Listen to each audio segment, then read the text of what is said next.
Projeto Nosgor Sonora apresenta Contos Nosgorianos, A Montanha Proibida, de M. Selendorn.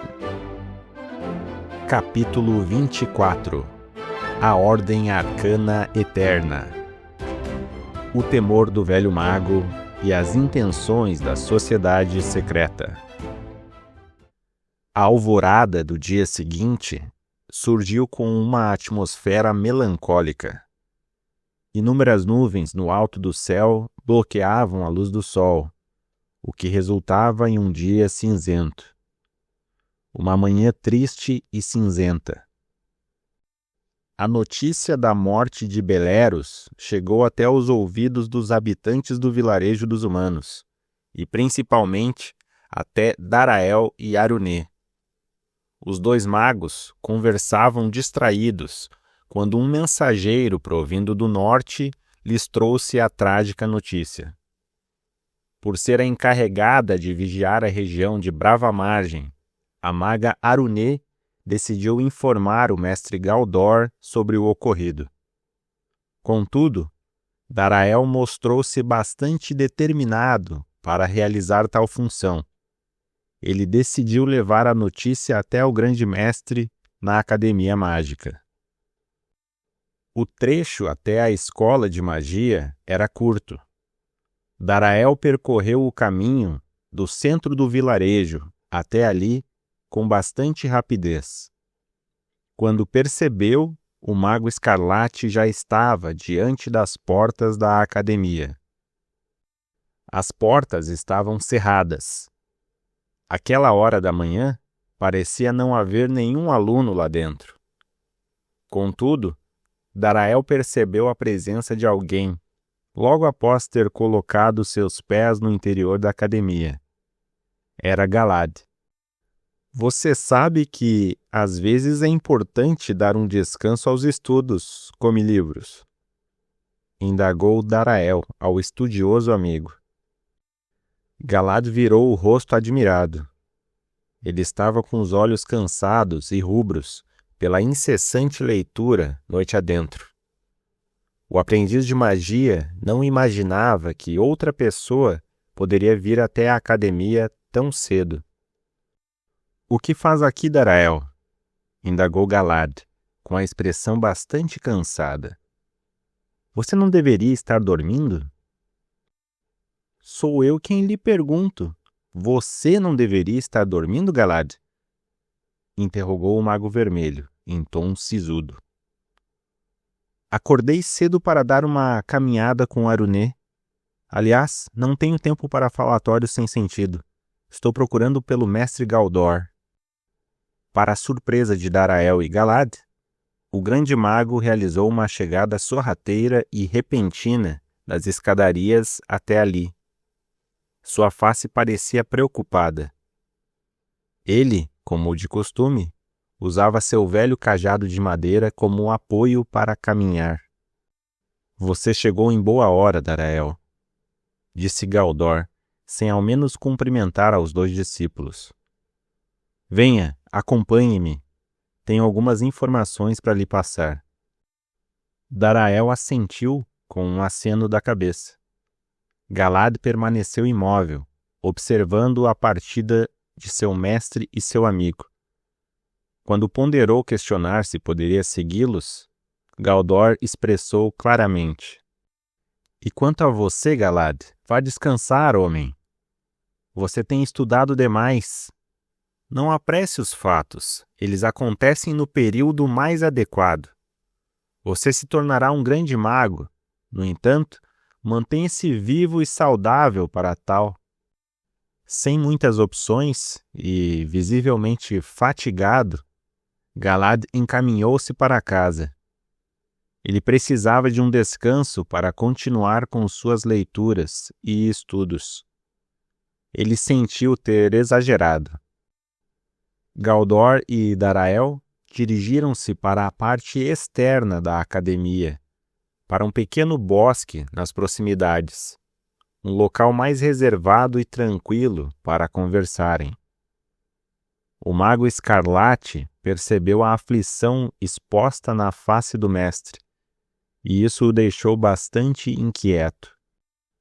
Pois bem, mestre, iniciou Darael, ansioso e preocupado com a expressão de Galdor. Antes que o senhor comece a falar, gostaria de informá-lo sobre uma trágica notícia provinda mais cedo do norte. O quê? Exclamou Galdor, apreensivo. Mais notícias ruins? Pelos deuses! Tão cedo e já temos mais conturbações que um mês inteiro. Conte-me, o que aconteceu?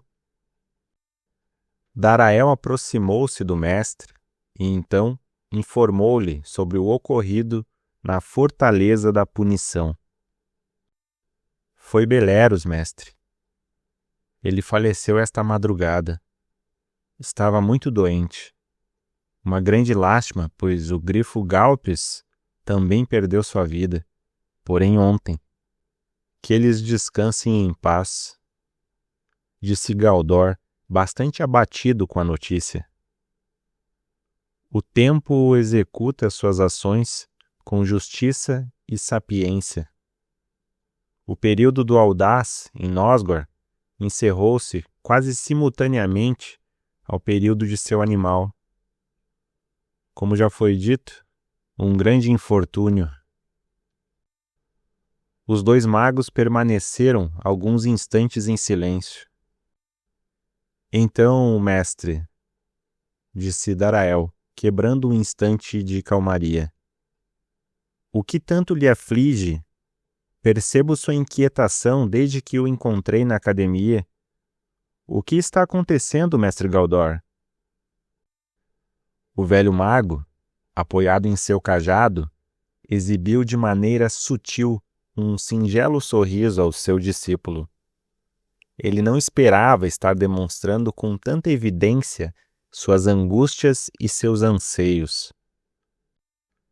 Sinto que não consigo mais esconder minhas emoções, iniciou o mago, antes de emitir uma leve risada. Minha perturbação é imensa, meu caro. Tudo isto se deve à notícia que recebi do leste. O que ocorreu, mestre? O que houve de tão importante para lhe deixar neste grau de aflição? A questão é a seguinte, Darael. Recomeçou Galdor, parecendo mais sereno.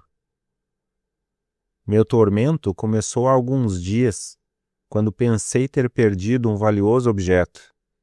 No entanto, acabo de descobrir que este artefato foi furtado. Espere, mestre Galdor, irrompeu Darael, confuso. De que artefato tão valioso o senhor está falando?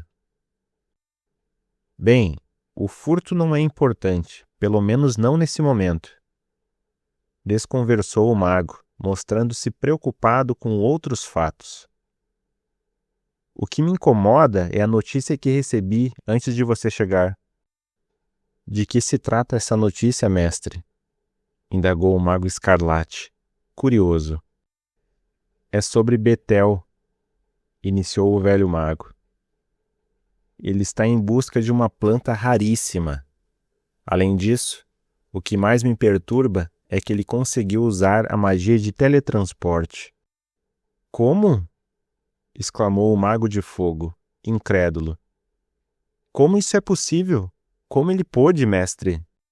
Não posso afirmar nada com veemência, Darael. Interveio Galdor, com a expressão intensamente preocupada. Mas temos de nos precaver contra este sujeito. Ao que tudo indica, ele deseja libertar o pai. Betel almeja resgatar Dovanor? Disse Darael, mostrando-se tão preocupado quanto o mestre Galdor. Mas como o senhor prevê isto, mestre? Betel estava procurando pela Etarídeos cinzenta, erva rara responsável pela confecção da poção do sono profundo, ou, como é conhecida dentre os alquimistas, a poção da quase-morte. Revelou Galdor, com um misto de pavor e incerteza nos olhos. Isto, de alguma forma, não lhe indica nada, Darael. O mago escarlate refletiu por alguns instantes em silêncio.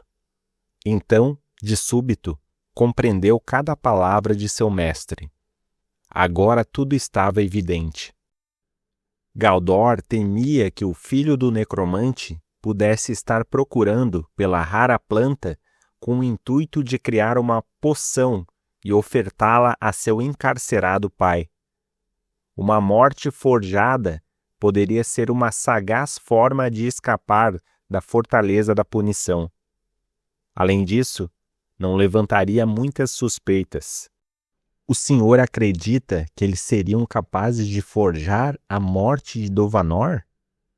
Indagou o mago vermelho, consonante com as angústias do velho mestre. Betel seria capaz de algo desta magnitude? Tenho muito receio por estas possibilidades, meu caro. Interveio Galdor, prontamente. Betel mostrou-se bastante imprevisível, mas esta hipótese deve ser cogitada. Entretanto, eu soube que Betel não conseguiu nenhuma amostra da planta. Mas você sabe, todo cuidado é pouco quando se trata de usuários da magia proibida. E como o senhor foi informado disto, mestre? Questionou Darael, curioso. Quem lhe avisou deste ocorrido, já que sou eu o responsável por notícias provindas de Goregard? Galdor mostrou-se bastante inquieto e desconfortável com a pergunta proferida por Darael. O velho mago mantinha em segredo sua ligação com as Góregas, justamente para evitar maiores alardes acerca das três irmãs. Contudo, cedo ou tarde, Darael precisaria saber. Ele seria o substituto de Galdor, embora ainda não soubesse disso. O contato com as bruxas górigas era de muita valia. Há um sexto pergaminho mensageiro, Darael. Iniciou Galdor, parecendo mais sereno. E ele está na ilha de Portos. Por um instante, Darael não deu atenção às palavras de seu mestre. No entanto, logo ele compreendeu. Ilha de Portos, as Góregas, mestre? Questionou o mago de fogo, maravilhado e espantado em simultâneo. O senhor mantém contato com as bruxas Góregas? Sim, Darael, afirmou o velho mago, incomodado com a intensidade da voz de seu antigo pupilo. Mas por favor, fale baixo. Isso é segredo. Tenho mantido contato desde o princípio da maldição das três. Isso é incrível! Exclamou Darael, ainda encantado com sua recente descoberta. E o senhor já esteve na presença delas? Os boatos são verdadeiros? Elas são belíssimas, como dizem mundo afora? As perguntas de Darael não cessariam, caso Galdor não terminasse com aquele assunto. Por isso, o grande mago fez questão de estabelecer algumas ordens. Isso não vem ao caso, Darael, disse Galdor, titubeante. Por ora, é fundamental que aumentemos a segurança mágica na Fortaleza da Punição. Não gostaria de pensar, mas Betel pode estar planejando a libertação de Dovanor. Tenho de defrontar os fatos. Vá agora até Aruné. Solicite-a que envie 4 magos até o norte. Precisamos estar preparados para qualquer eventualidade. Darael, extremamente leal a Galdor, assentiu às palavras de seu mestre e partiu, sob o céu cinzento, de encontro a Aruné. Alguns magos deveriam ser enviados ao norte para assegurarem a estadia do necromante Dovanor na prisão. A possível investida de Betel sobre a Fortaleza da Punição causava pavor em Galdor. O velho mago jamais desejou que Dovanor passasse seus conhecimentos ao filho. Assim como a morte de Beleros, o fato de Betel ser um necromante era um triste fardo para as emoções de Galdor. Enquanto isso, Galad chegava até sua casa para seu merecido descanso. A noite anterior foi longa e ele havia conseguido adiantar uma boa parte de seus estudos. Ele tentava imaginar onde seus irmãos teriam passado aquela noite. Teriam eles dormido sob o céu e relento noturno ou conseguiram pernoitar em algum abrigo improvisado? O filho mais sábio de Elgar muito pensou nos irmãos e orou aos deuses, pedindo por sua segurança e sorte. Artongil, o primeiro a partir para a caçada, cavalgou para o sul até alcançar o Rio Branco.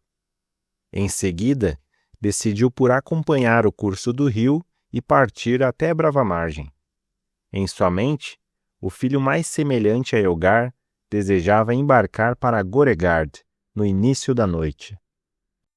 Artongel e Egnaron, que haviam partido logo após Artongil, cavalgaram ambos para o sul.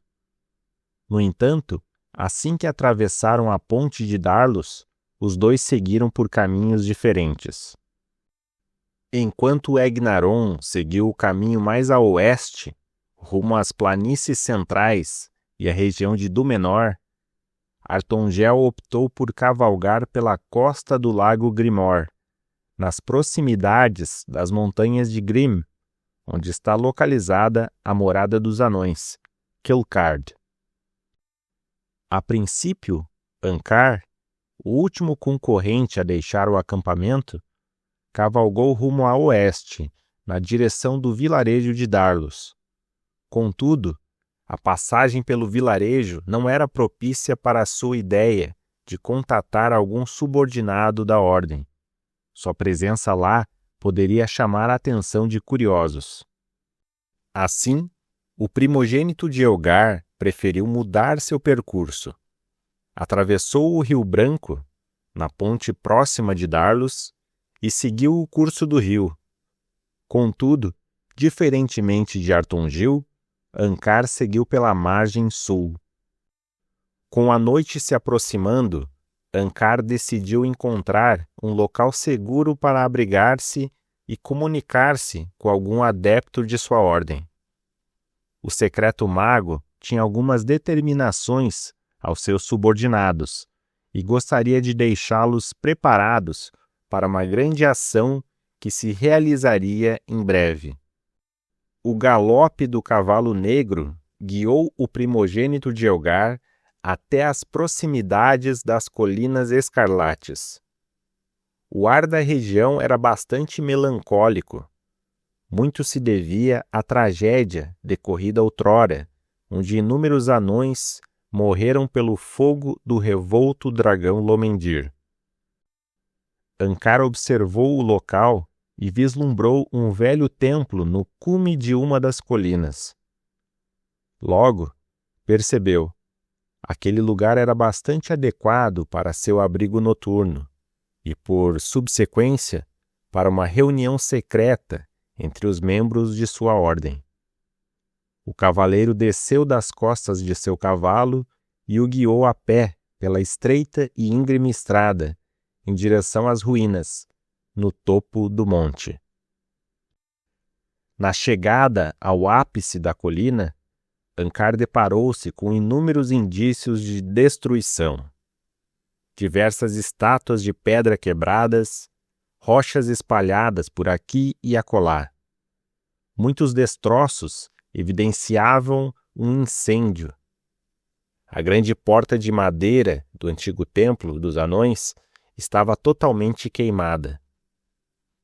O templo do fogo sagrado resumia-se a alguns amontoados de escombros e muita tristeza em suas memórias. Tanta sombra, destruição e dor, murmurou Ankar diante da entrada das ruínas. O que será que aconteceu por aqui? Ankar não imaginava o quão trágico foi o passado daquelas ruínas. Desde a época dos acontecimentos, quando Lomendir revoltou-se e atacou o Templo dos Anões, as informações difundidas dentre os povos sobre a realidade foram bastante distorcidas. Muitos boatos espalharam-se entre os contemporâneos de que apenas um incêndio consumiu o local. Contudo, o primogênito de Elgar reparou em alguns detalhes bastante peculiares. Ao pé da entrada, havia uma rocha com inscrições na língua dos anões. Provavelmente estava esculpido o nome do templo, pelo menos foi o que Ankar deduziu. Para a surpresa do humano, as inscrições e runas pareciam arranhadas. 4 grandes arranhões jaziam sobre a crua e dura rocha, cruzando justamente sobre as inscrições originais. Ankar passou suas mãos pelas fendas na rocha e foi surpreendido, de súbito, por um frio e assustador sussurro. Ele esteve aqui. Aquele leve ruído de voz diferiu da outra vez. A voz não estava na mente de Ankar, mas provinha do interior das ruínas. O murmúrio foi tão horripilante que o humano sentiu um arrepio lhe percorrer a coluna. Intrigado com a origem da voz, Ankar adentrou o arruinado recinto a fim de encontrar a criatura ou o indivíduo sussurrante. Seu cavalo negro e todos seus pertences foram deixados ao lado da porta, na parte externa do templo. O interior do devastado templo era envolto em trevas, completamente soturno. Uma grande abertura no teto, no canto oposto à entrada, oferecia um pequeno ponto de iluminação. Contudo, como estava anoitecendo, era difícil enxergar os detalhes do ambiente com nitidez. Assim, Ankar abaixou-se e apalpou o solo em busca de um pedaço de madeira para que pudesse atear fogo e iluminar o lugar. A mão de Ankar percorreu o solo repleto de pó até encontrar um estreito e longo graveto. Em um piscar de olhos, graças a seus poderes mágicos, Ankar criou uma esfera de fogo com uma das mãos e lançou na extremidade da pequena tocha improvisada, segurada por sua outra mão. O pequeno graveto estalou com a chama incandescente e dançante, até estabilizar-se por completo. A escuridão do local foi preenchida com uma pequena fagulha de luz. O primogênito de Elgar caminhou pelo local buscando a presença de alguém, porém nada encontrou, à exceção de mais destroços, estandartes tombados, panos rasgados e queimados, imagens quebradas, rochas espalhadas. Tem alguém aqui? Bradou Ankar, ainda procurando pelo autor do sussurro. Não houve resposta alguma, nem mesmo eco. A estrutura maciça e fechada do velho templo impossibilitava a reflexão de sons. Logo, não se escutava nenhum eco reverberar. As paredes do templo caído continuavam firmes e fortes, embora inúmeras rachaduras estivessem evidentes. Alguns locais da construção aparentavam um possível desmoronamento com um simples toque. Na parede norte, à esquerda da entrada, uma imponente rocha branca jazia com uma estranha e distinta marca. Ankar aproximou-se e estendeu seu braço com a tocha para verificar o símbolo na parede.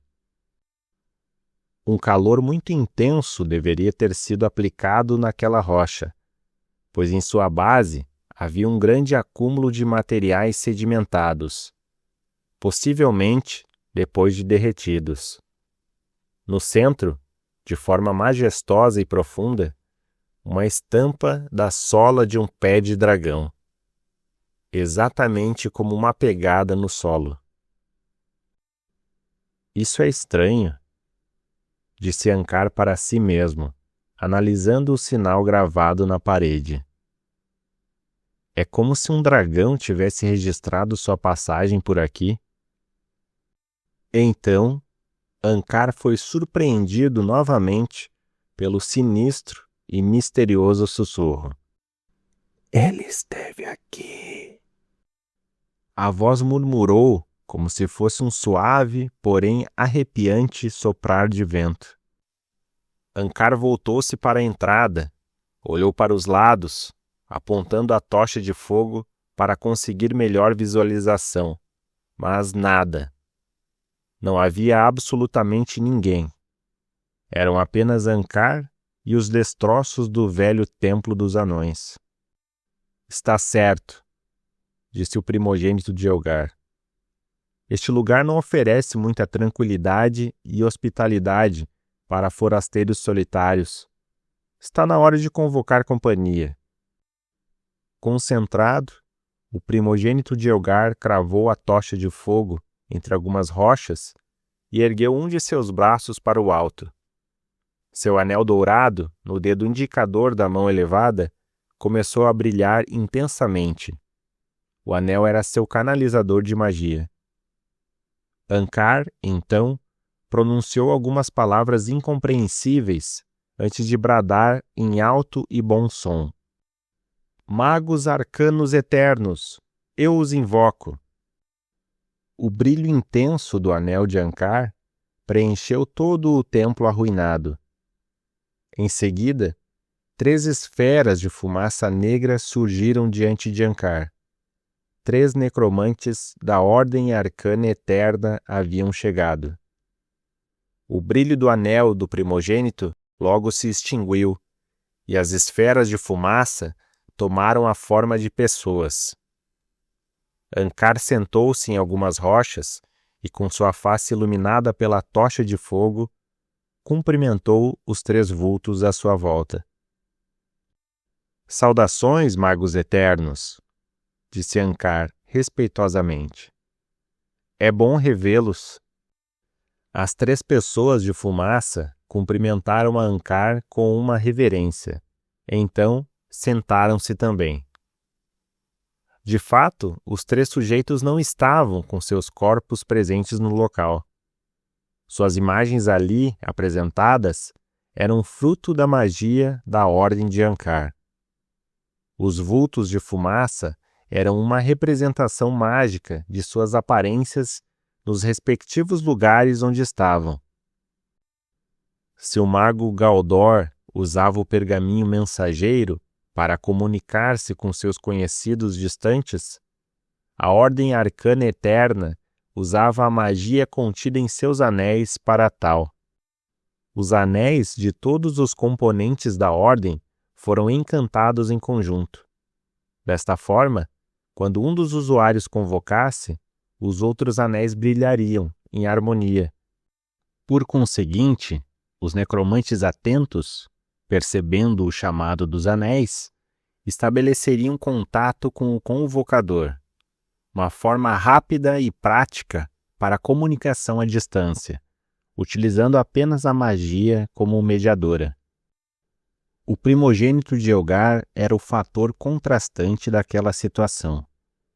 O ambiente era sombrio, as imagens dos magos na fumaça eram negras e Ankar, em meio a tanta escuridão, era alvo e límpido, como a mais intensa luz do mundo. No entanto, a coloração de suas vestes e cabelos era notavelmente contrária aos seus ideais. As trevas dominavam sua mente e emoções. Ankar estava obcecado pelo poder e desejava conquistar o título de seu pai a qualquer custo. O primogênito de Elgar estava sedento por grandeza e glória. Qual o motivo de seu chamado, Ankar? Indagou o primeiro sujeito, à esquerda de Ankar, aparentemente um elfo. Bem, iniciou Ankar, com frieza em seus olhos e palavras. Como vocês devem saber, estou em uma competição organizada por meu pai para encontrar seu sucessor. Agora, a terceira tarefa do evento está acontecendo. A tarefa consiste em uma grandiosa caçada. Meus concorrentes e eu teremos de caçar a mais terrível fera de Nosgor que pudermos encontrar. Um tanto perspicaz esta ideia de caçada, porém, ao mesmo tempo, é perigoso. Interrompeu o sujeito à direita de Ankar, com uma aparência e um sotaque carregado, característicos de um anão. Você já sabe o que caçar? Sim, respondeu o primogênito, prontamente. Eu os convoquei para me fornecerem algumas informações para a minha longa e perigosa jornada. Estou ponderando ir até o Estreito de Goregard, complementou Ankar, serenamente. Mas isto é loucura! Exaltou o sujeito da esquerda, o jovem e esguio elfo. Boatos dizem que naquele lugar há uma montanha amaldiçoada. A morte aguarda a todos os que se encaminham para lá. De todos os caminhos de Nosgor, este é o último que o senhor deveria pensar em tomar. Acalme-se, Eruel, disse o segundo elfo, sentado à frente de Ankar. Ele deve ter um grande plano em mente para arrumar a um local com tanto perigo e má fama. O que está planejando, Ankar? A princípio, manterei em segredo meus verdadeiros planos, respondeu Ankar, friamente. Mas espero ser lembrado por uma das façanhas mais incríveis da magia. No entanto, existem alguns empecilhos. Preciso de ajuda para chegar até lá.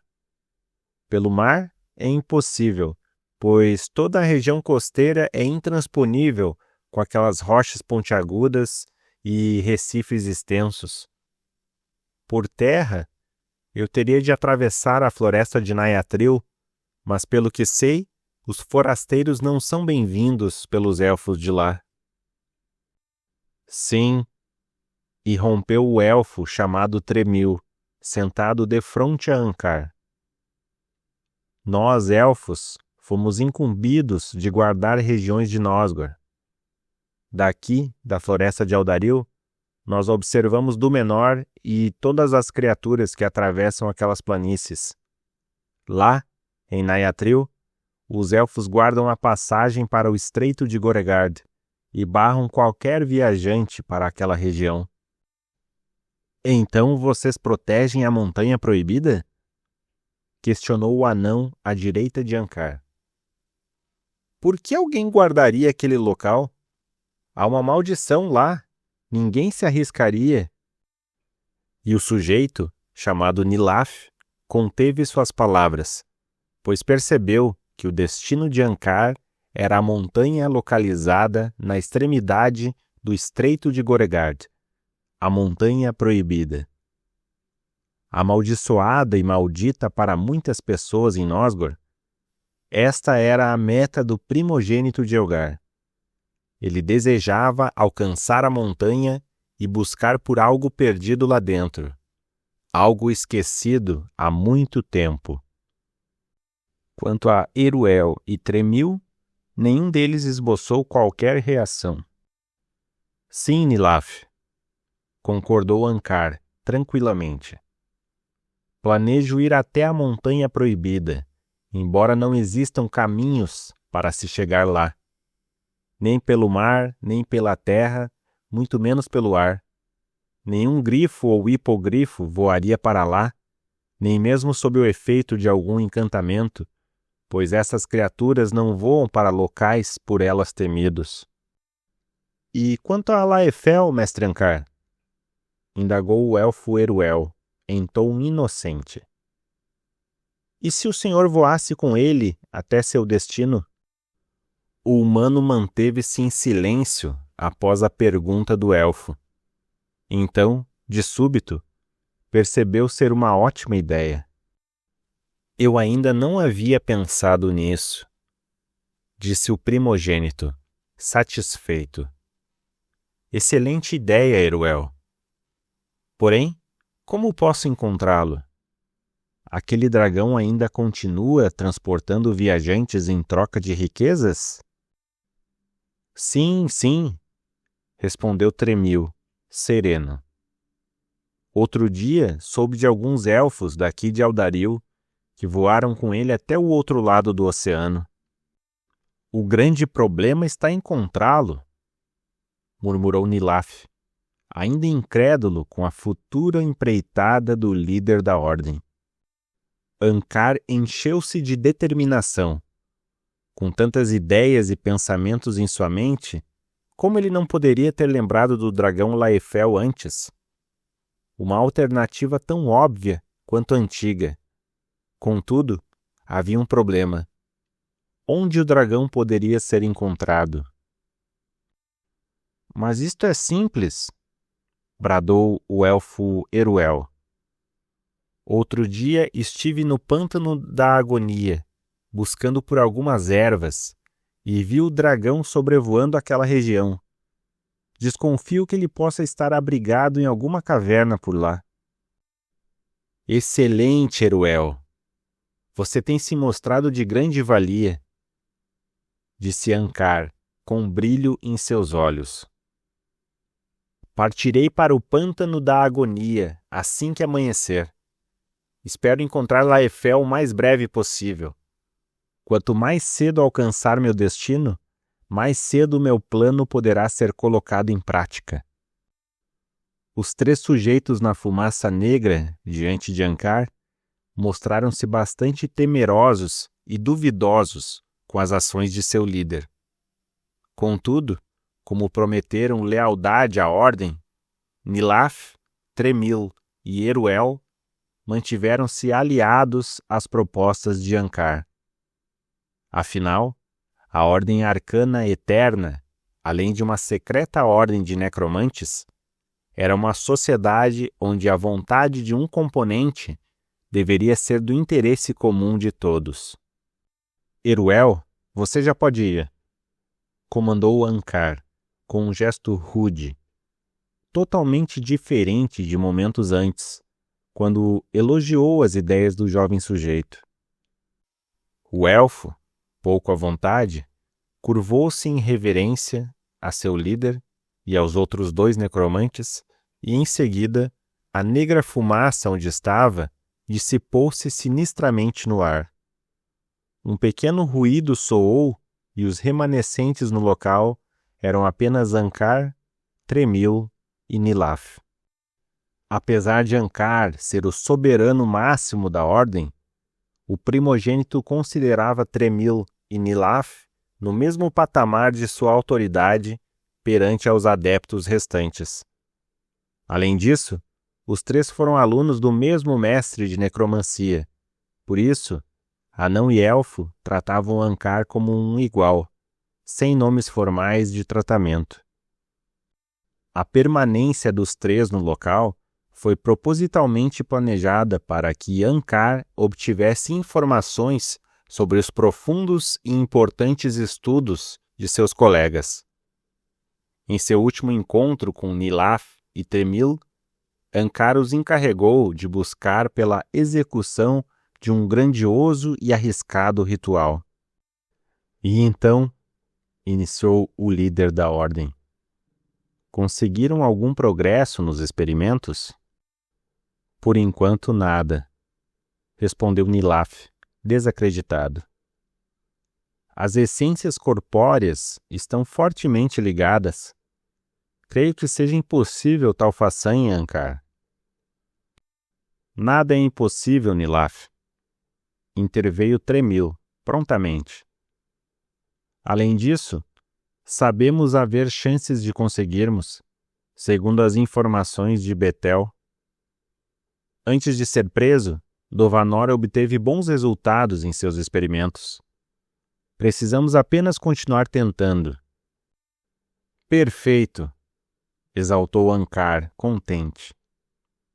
Mantenho-me informado de qualquer avanço.